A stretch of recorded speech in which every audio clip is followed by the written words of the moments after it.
Speaking of that, we're going to need a boost of energy next week. We're talking about parents and their kids.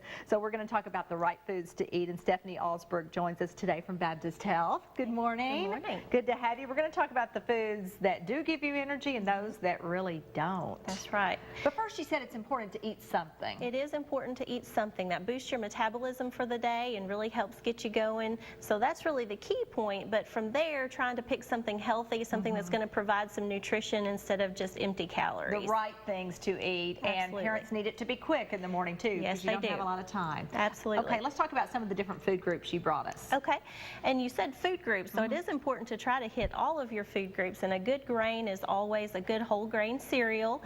Trying to pick the cereals that have less sugar and more fiber, trying to stay away from the ones that have added things like marshmallows and chocolate, that kind of thing.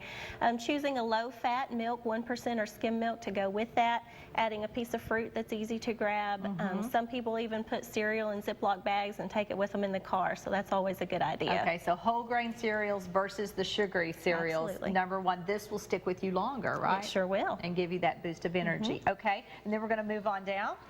You got some whole grain waffles too. Whole grain waffles. I like these frozen products because they're quick and easy. You don't have to get the waffle iron out in the morning.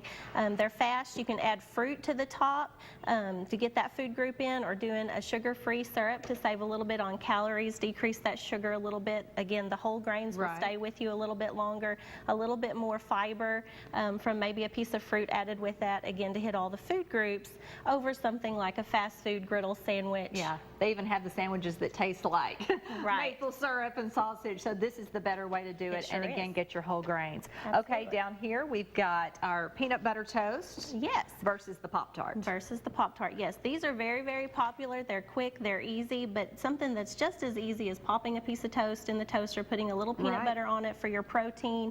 Your protein foods are going to stick with you through the morning and keep you full until lunchtime.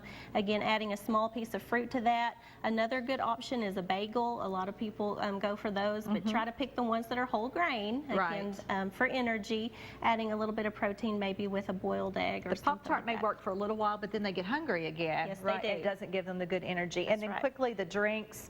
Juice is really the best. It would be. Juice would be the best, but the most important thing to remember is how small this portion size is. Yeah. Being careful of that, and you get some extra calories. Because most of us drink a lot more than that, orange juice. But many times we go to Coke and coffee. Right, and those are not going to stick with you for very long. They're going to give you a good surge of energy, but about halfway through the morning, you're going to be done. Okay. Again, you would prefer one of the not so good things over nothing? Yes. Still? Yes, I sure would. But this is an example back here of the good things that you could choose. That's right. Okay, Stephanie, thank you. Thank Wish you a you. good school year. Get it off to a good start. Absolutely. Good luck to everyone. Yeah, lots of energy. Thank you so much for coming in today. All right.